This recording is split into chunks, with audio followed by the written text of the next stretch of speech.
As entrepreneurs, we are running hard to make a huge difference. And I got to tell you, having a few people who've run in front of us and who have made a big difference, giving us a little counsel is invaluable. I have a remarkable entrepreneur, a serial entrepreneur. He's actually a reformed attorney, corporate and tax. And and why he's reformed is he's built a number of businesses, 3 of them in the 8 figures.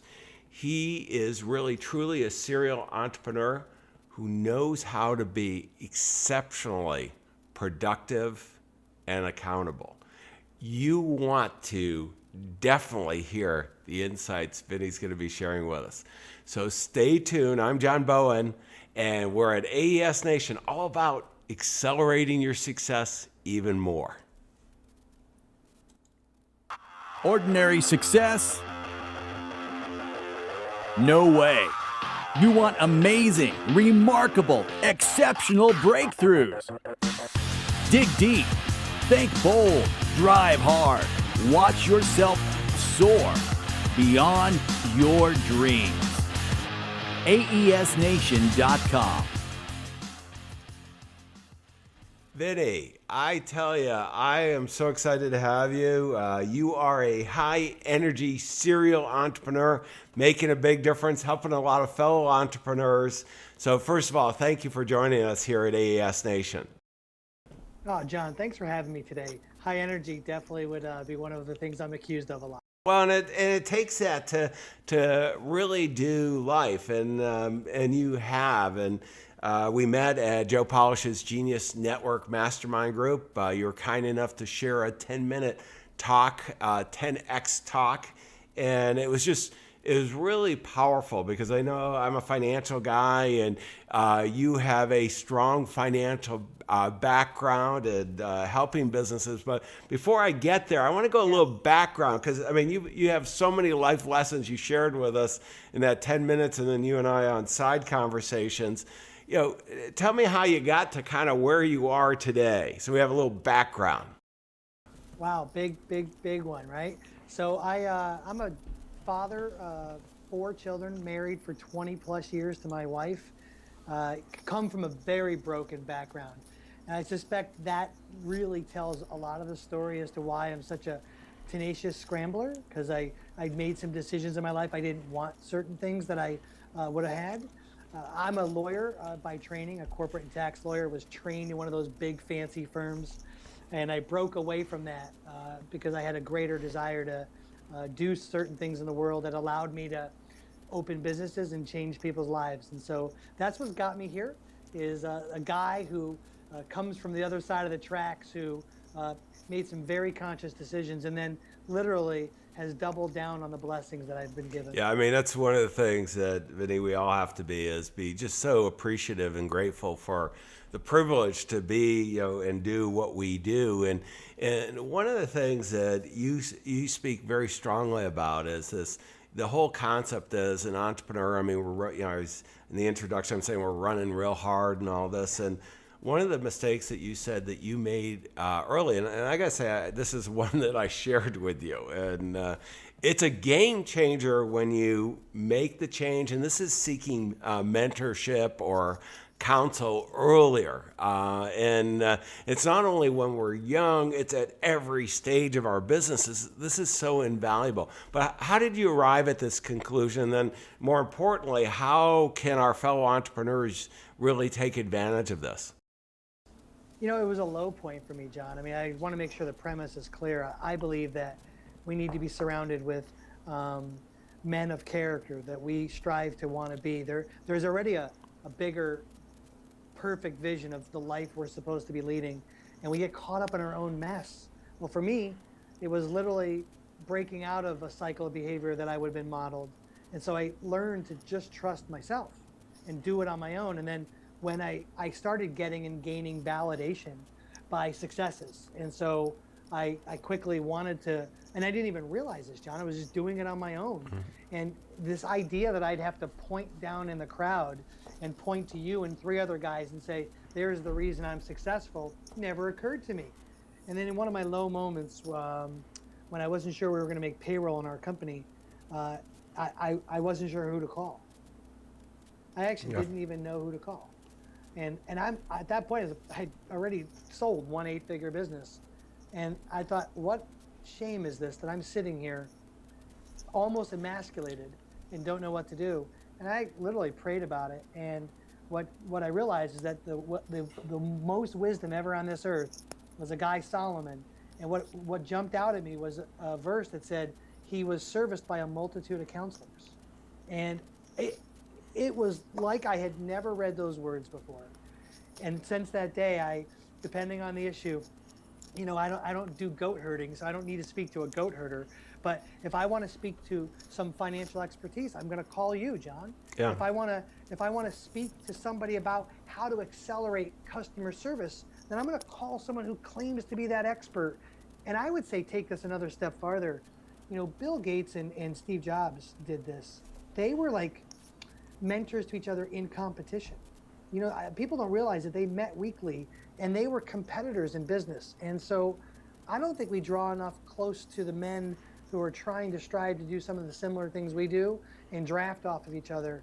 And then you know what? One of my closest friends is a pastor. So when I biff in my marriage, which is about every hour, I pick up the phone and call him. Or, our life should be, we should be running alongside and chasing men who can help us not have to figure it out. No, I think this is so important. I mean, I have, one of the reasons you and I know each other, we may not have run into each other, is we're very conscious about it. We were in a mastermind group so that we meet people we wouldn't necessarily meet. And I'm in 4 different mastermind groups. I have the advisory board, and I get on the phone, and I was thinking, behind the scenes, people don't know. I mean, Steve Jobs and Bill Gates were extreme competitors, but they did have counsel. And then when Steve came back and they needed money, where Apple might not have really made their payroll, Microsoft, Bill Gates gave him the money. And I can still remember, I'm in Silicon Valley, where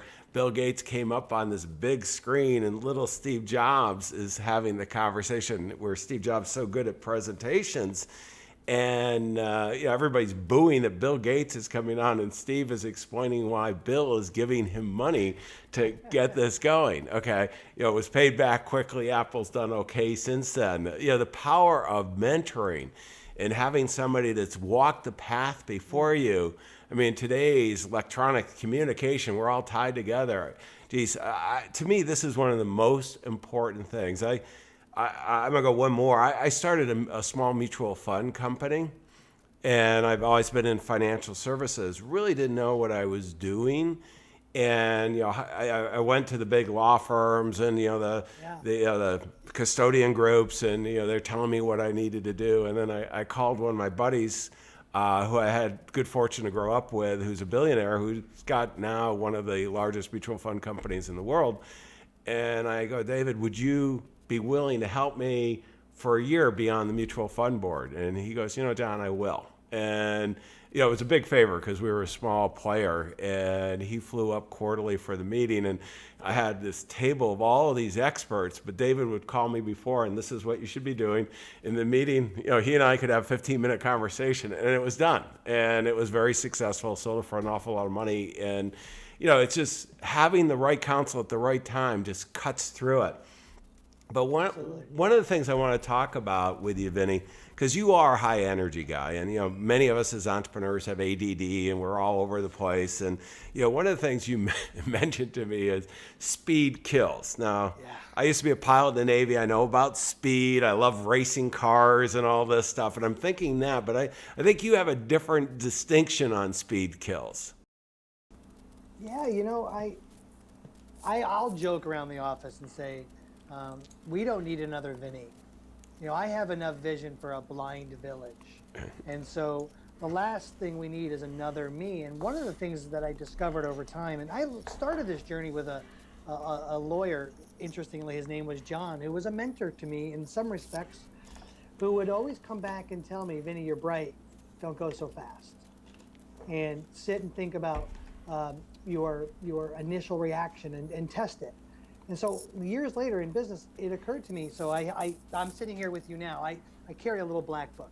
Everything I do, notes. I used to come back from a wonderful mastermind or a meeting or anything, and I'd think of 10 ideas, and I'd pull 3 or 4 key people in the office together, and I'd start brain dumping my ideas to everybody. Well, everyone in the office would be like kind of freaked out. They didn't know if they had a new job.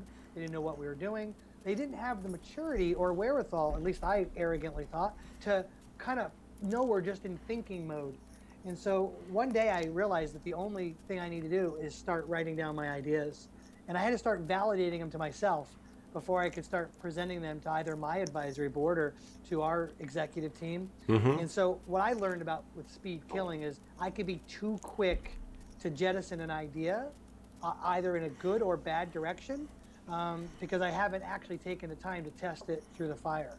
And that's really when I think about speed kills, it's take my idea and quick to initiative.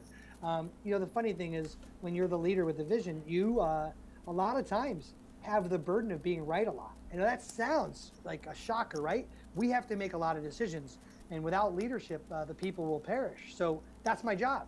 And so since I do that all the time, I get caught up in this, we'll just run after my idea because at least 60 to 70% of the time I'm right. So let's just go with it. What I learned is when I was 30 to 40% wrong, it hurt. And it hurt really bad for our companies. And so I've learned to not be so quick to run after my newest and greatest dream. I just woke up and took a shower. Yeah, no, this is so important. I mean, I do a little of the same, Vinny, and my teammates would, after a meeting that, you're a mastermind group and I've taken all my notes and so on, I come back and, I'm all excited and we're going to change, we're going to do this. And, most people don't like change. They're willing to improve and, kind of redirect. But if you do that and you're involved in a lot of things and you're a creative person like yourself, you can throw up a lot of stuff. Excuse me. And that's really troubling. So, this is so important to, even taking 24 hours. What I do on these meetings now is I'll take the notes and then I'll summarize, the first day back. And one of the lessons I learned is then I quite honestly, unless it's something I really should do right away, I schedule a time 3 weeks later. And I don't even look at it in between to review it, because then it's kind of, we've got a different, the world is, we're not in the throw of things. And this has just been so invaluable for me, because what we do is we don't lose these things along the way. But, you and I and everyone listening and watching this, as entrepreneurs, you talk about the world as an oyster. But, we live in a world of abundance. There's so many different things. I could go start 100 companies tomorrow. 20 with you. Yeah, I know. By the end of the podcast, we'll stay on a few minutes after. We'll start at least, we'll focus down 10, something. But, how do you deal with that as an entrepreneur? Because, when you are really creative, you're visionary, and you are, it's so easy to get excited and boom, boom, boom, and we got a team, and we'll just bring them over. This will be just a little easy one to do.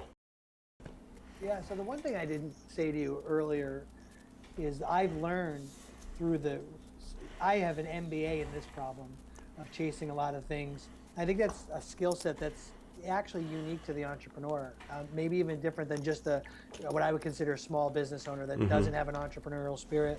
I did a study myself personally, watching the most successful men, not only in my own life, but the pattern of uber wealthy people and uber successful, not just money, be it in accomplishment. And they had really one common trait. They just did one thing at a time.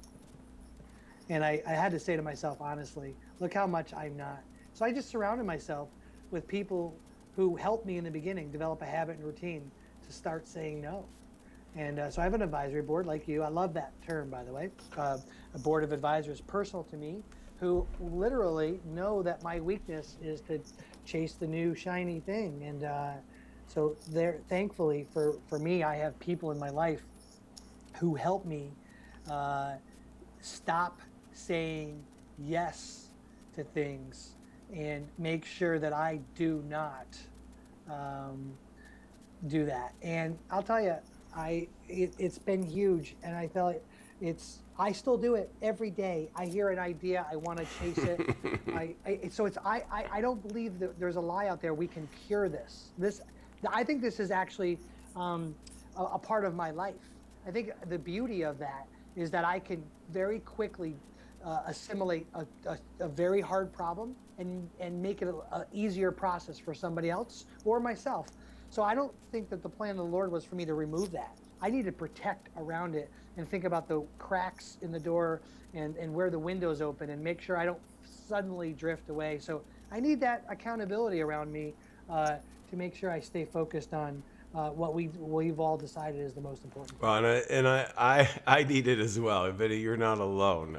This is stuff that is just so important because what happens is, as you have more and more success and you're creative, you got a great team backing, you sometimes think you're a little invincible and you can do all this. And one of the best lessons I got, and it's really what you're saying, is just this whole concept, either it's hell yes or hell no. And, if it's, it's a pretty high bar to be a hell yes, because there's a lot of great ideas that, over, sitting down over a coffee or a glass of wine or whatever, you and I go over, boy, that'd be a great business. That'd be a great business. That'd be a great business. And, you could get sidetracked. Well, they're all good ideas, let's say. They may not be, but let's say they are. When we compare it to what we're doing and the focus we have, it's very likely they're not going to be a hell yes. They're going to be a nice to have. Go ahead. Funny, as part of that, I like when people say look ahead in your life and what do you want it to be. The way that I've been built, I have a very hard time looking ahead 5 years. I mean, tragedy, death, addition of babies in the family, it's really hard to look ahead. And so I respond very well under more of like a 90-day plan. Mm-hmm. So I even need more accountability, because if it sounds good 90 days from now, let's go for it. And I'll tell you, I respect immensely the people that can look a few years out and decide what they want and stay on that path. And so I even need a little bit more accountability, because my slow drift can happen a lot faster than a guy who's focused at something a little longer in time. So my encouragement to your listeners who are out there who have endured this long of just listening to where they are now would be this: find out really where your tension point is on vision. If it's more like me and it's a short leash, then find a way to look what that looks like if you compounded a bunch of those together. Does that define what you want to be in 24 months? If you're someone who has a long leash, continually ask yourself that question, or commission someone you trust who's going to tell you the truth. And even if you don't want to hear it, asking that question over and over again. Yeah, and I think having, this is kind of what you talk a lot about, Vinny, is this whole concept of self-awareness, because, we're aware of our surroundings, but sometimes we're not aware of ourselves. How are you using that effectively, and how can our fellow entrepreneurs do it? Yeah, I'll tell you, the diving into yourself. First off, I believe this. I've not seen any company, let alone thrive, just survive or thrive without building team or knowing the core numbers of their business. Now, let me park that to the side for a second and say, when you back up and go back to, this premise, like, how have I applied? Like, what you're asking me is like a little bit different question, right? Like, how? Well, let me. It's tough, right? This is such a passion point of mine, John, and I feel like I gotta take a step back for a second and say it this way, like, if you want to be defined for something, and I know I'm gonna go a little abstract here. Your question's a little different. I don't think enough of us really look inside of ourselves and find out what truly brings us joy. I think happiness is a lie that's a tough one. It's like love. How do you define it? Mm-hmm. If you've seen it or tasted it, it's a very hard thing to define. And so what gives you the most joy in life? Like, when you stop and you really feel that satisfaction, we should, it's like a golf swing. We should remember that feeling. And then we have to find ways to continue to replicate that. Well, when I started doing that in my business life, I started to realize I'm ridiculous at people. Like I have an emotional quotient super high. Like when I turn around and look at the line of people that want to work in my business, the line's long. You know, I'm a very much a cheerleader. So I'm always trying to drive. I'm an exhorter is what the Bible would say. I really push out someone's talents within inside of them to thrive in who they are. So I learned that about myself. And as the CEO of a company, I believe one of our most important jobs should be to acquire and continue to source talent to join our team. So great. Not only was I positioned as the leader of our company, one of my core strengths fits in line with what I think a CEO should do. Secondly, it just is what it is. Because I like people so much, I'm pretty good at least the opening side of sales. I may not be a great closer, but I'm a great opener when it comes to sales. And those are my two things. And once I actually not only realized I'm good at those, but if you freed up the rest of my day and I only did those two things, I would go home immensely satisfied. Not to the point where I don't want more, right? I think this lust of wanting more is real. I think it was built in us for a reason. We want to continue to chase things. But satisfaction or feeling a sense of accomplishment, there's that loss, that entrepreneurial gap that everyone talks about. Until you can figure some of that out, I don't know how the heck, other than by sheer luck or blessing because you're covered, how you build an organization that grows beyond you in an effective way. And so that is, like, gosh, I hope if everything else breaks on this video and we hear one thing, dive inside yourself, go on a journey, and go back to some of the people who are going to share that tough love with you and see if you're right. Like, see what they say. Man, I completely think that you're something better at this or that. And I've learned to ask my people. I've learned to ask prospects. I don't need the validation.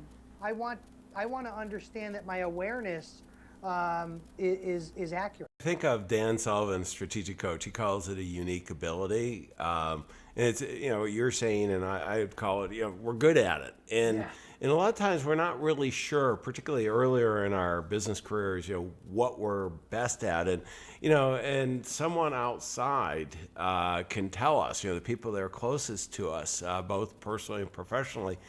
And I always go back to, was it Curly? I'm forgetting the movie now. Three Stooges? No, the one where Curly, it's a Western, Billy Crystal in the movie. You only have to do, they're around the campfire in The Secret of Life.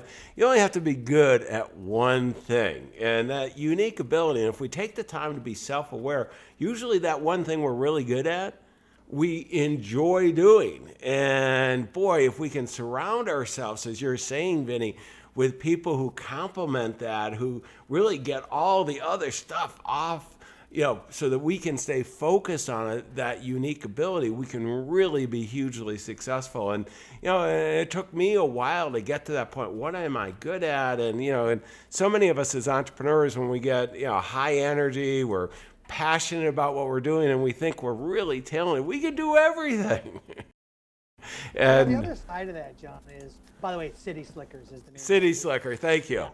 And so one of the things I've also added to that arsenal is actually by voice claiming out loud to other people what I'm not good at. I actually believe that awareness of something that you're not good at is just in an insubordinate position.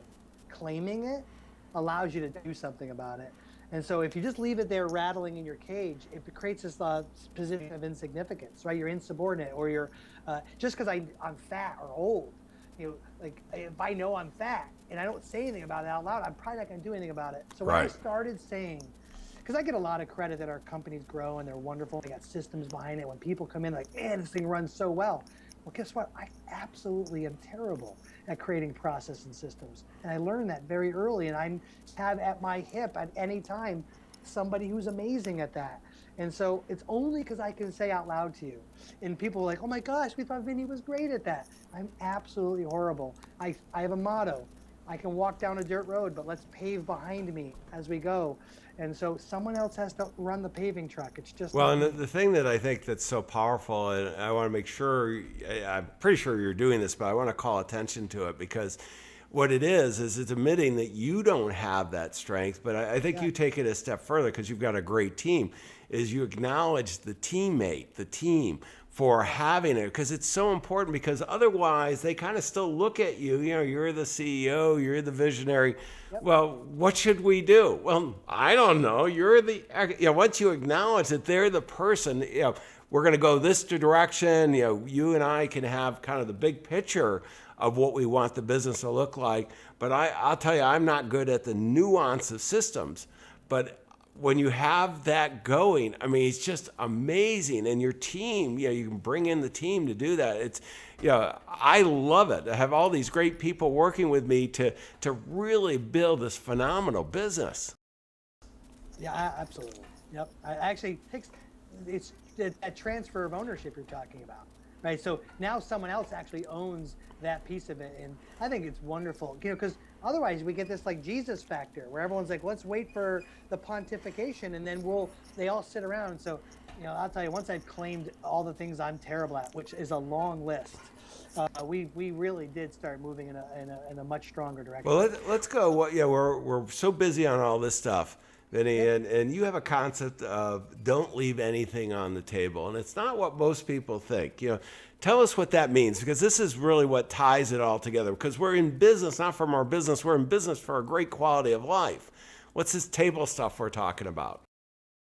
Yeah, so, probably from my sports background, don't leave anything on the field, that kind of stuff. The idea of don't leave anything on the table probably comes because I wanted to make sure as the youngest that I got food to eat before it was like, I had to fight for it. But, I had advice from a friend when I was busy with young kids. He said, why don't you be in a hurry to say yes to your kids? And as we were conditioning them to say, no, let's not do this, later on do this. I remember one day getting home in the throes of life, growing our first $100 million company. That sounds very arrogant, but true. Mm-hmm. And I was sitting at the kitchen table, our counter with my wife, and my son comes running in and says, Dad, can we go throw the football? And right there I had a decision to make. Do I just say yes and deal with it, or do I do the normal, hey, I need 5 minutes to unwind with your mother and I'll get back to that, and I made a decision to say yes. And we went out and chucked the football around, and I'll tell you, it set me on this journey of don't leave anything behind. Don't leave anything on the table. And I'll tell you, live your day. There's no promise for tomorrow. I don't care, whatever it is, like I don't do well with finger pointing for other people in my life. Like, take some accountability and just go for it.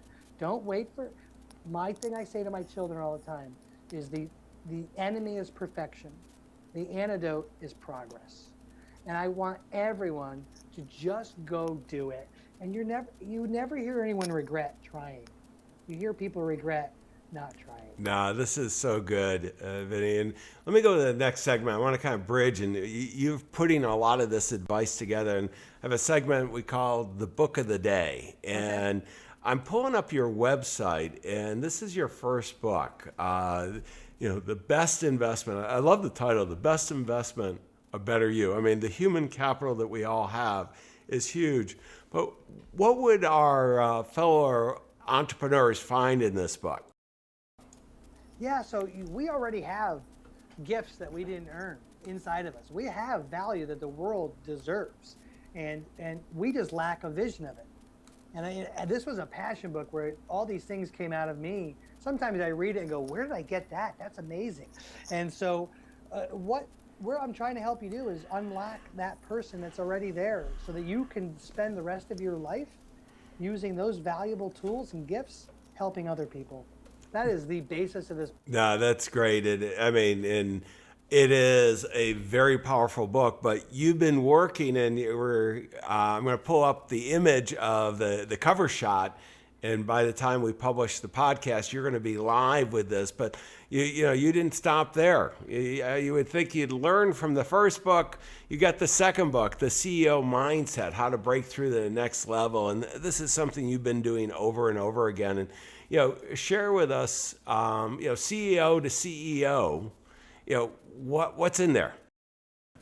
Yeah, so I want everyone to understand this concept. You can be a complete leader. Most entrepreneurs are either good at sales and or marketing, which is really just sales, and or product development. That's kind of like what we'll call the unique ability or superpower of most entrepreneurs. And we don't pay attention to the other core components of our business.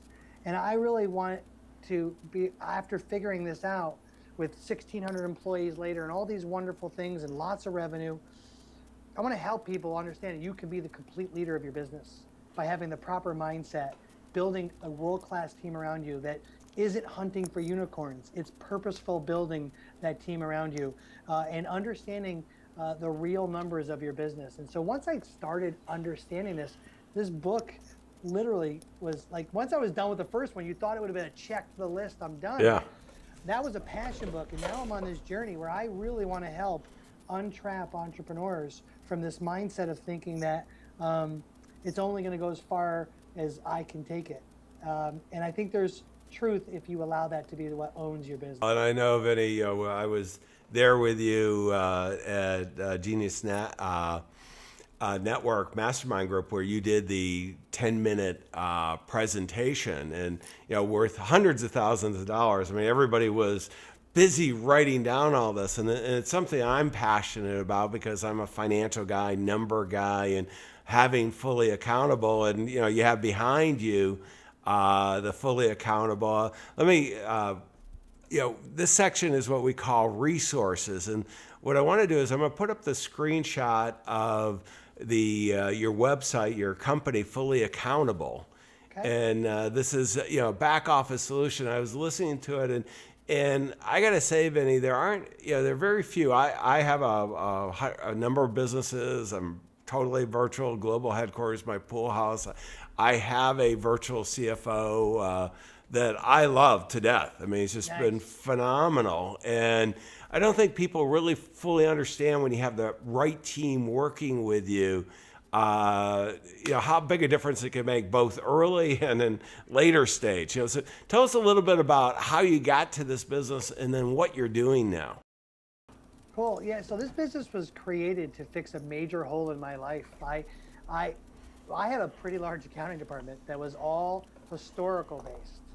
I'm amazing at growing gross revenue. I know my ability to sell, see a position of an idea. I was just not that good at keeping it. Yeah, it's very important what comes down to that bottom line. We've learned over time. And so I would put pilefuls in our bank account, and I would watch it evaporate and not know where it was going. And I'll tell you, the solution was simple for us. I started with a dedicated person who was parked on our QuickBooks and then parked on our fancy little software, be it our affiliate program or whatever other thing that reports information like a Facebook or Google or our affiliate program or our CRM. And the problem was those tools are great, but they never connected to our bank account. And so I literally made this young guy tie all those together.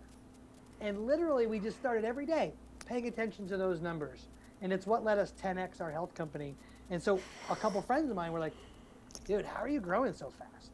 I'm like, I got rid of the losers and I'm riding the winners. Like, how do you even know what those are? I'm like, marketing becomes fun when it's all about math. Yeah. And so that's what we did. And so now at Fully Accountable, we offer a complete integrated service where, we're like, I consider ourselves an outsourced CFO service on Prozac because we offer a complete service. Most, like even your virtual CFO, I'm sure it's great. It's kind of a 1 or 2 man shop. Once they have a couple engagements, they're done. We've built a tool and a resource that allows, we're trying to impact 1,000. Well, you didn't do this early enough for me, Vinny here. What's unique about our business and what we're excited about, and we want every business to get a hold of this, it starts with knowing your real numbers. So we've had to fix a hole in the industry where operations and accounting don't communicate. And we just literally took advantage of APIs and spent a bunch of man hours figuring out how to connect those. And so now we offer integrated management reports that are real time. We have what we call basically an on-demand accounting system where we can produce your P&L daily and your monthly report And you don't have to manage a bank account to a tax return. You can run like a bigger business.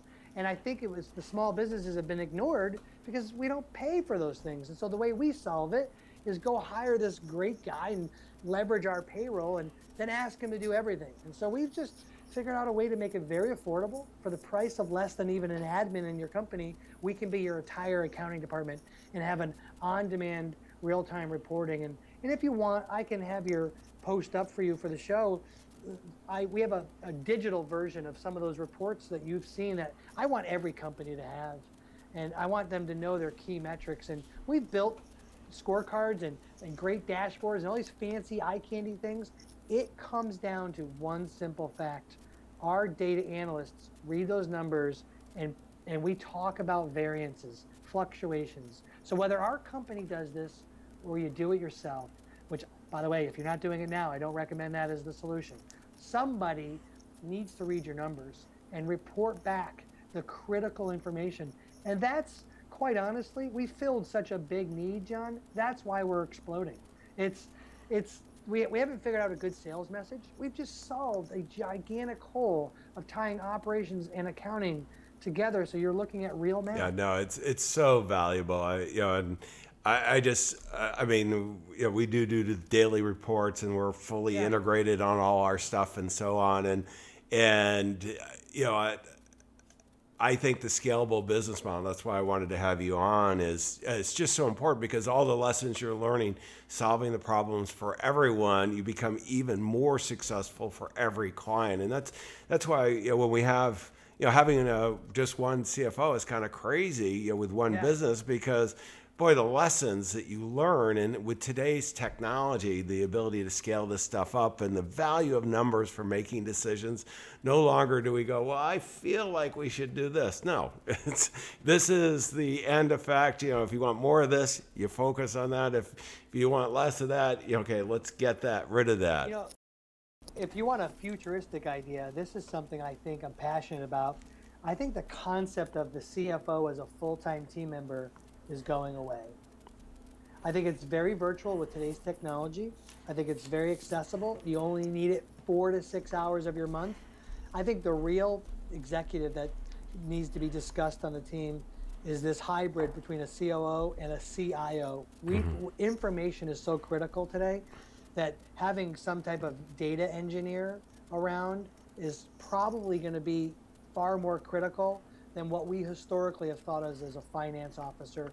I believe that's one of the core premises of why we believe you could virtualize this part of your business, because I think the actual operation of your company, there are other executives that I think require the payroll resource more than the finance department. No, I totally agree. I'm doing some work with some PhDs on predictive analytics, because as you get all this data now, boy, how do you use it? And when you start using it, it's just amazing. I mean, we have a database of about 400,000 in our financial advisor business, and we've been able to use predictive analytics to identify those 15,000 that don't know us yet, who have a high likelihood of predisposition to work with us. I mean, absolutely. Well, I mean, it's amazing. So, business is evolving very quickly. Let me go to the last segment here, which is key takeaways. And let me, Vinny, this has been really powerful. And let me just summarize, some of the key takeaways and the notes that I've taken. Number one, seeking mentorship. I mean, Vinny, really did it elegantly, and certainly. Almost every business I've had, that's been one of the key things. Speed kills. I don't know how many things you've killed along the way, Vinny, but I've killed a few this way. And be thoughtful. Take some time. We're on this long journey together. The world isn't full of abundance, that oyster, as Vinny was talking about, but make sure that hell no, you've got some kind of filter. If it's not you, someone on your team, people close to you. Self-awareness. take the time to really do an assessment of yourself and what is that unique ability, that super strength you have. I mean, the last thing you want to do is work on your career on weaknesses and, finish it with strong weaknesses. Surround yourself with great people. And, this is one, people are not a cost center. They're an investment. And very quickly they can scale up if you let them. You bring in the right people. And I really love the don't leave anything on the table. I mean, this is all about, we're building businesses to have great quality of life. I mean, the number of divorces, families, as business owners that we have, I've got a great wife of 36 years now. And I mean, geez, there are some dark moments everybody has. If you don't have that support network, the family, and spend the time, critical. And then, I love the idea of the virtual CFO. Been using it for the last 14 years, and I'm great to see somebody really scaling it up. Vinnie, again, thank you. And I'm going to encourage everybody to go to AES Nation. We'll have all the links of everything we talked about there. There'll be a full transcript. Go through it. A lot of value here, and take it. Remember, you don't have to execute immediately, but I'm going to say, read it, set aside for 3 weeks, come back. What should be that improvement? Don't tell your team you're going to change. You're going to improve it, make it even better together. Love it. And your team is counting on you. Your family's counting on you. Your clients are counting on you. And all those future clients, make a difference. We wish you the best of success. Exceptional, remarkable breakthroughs. AESNation.com.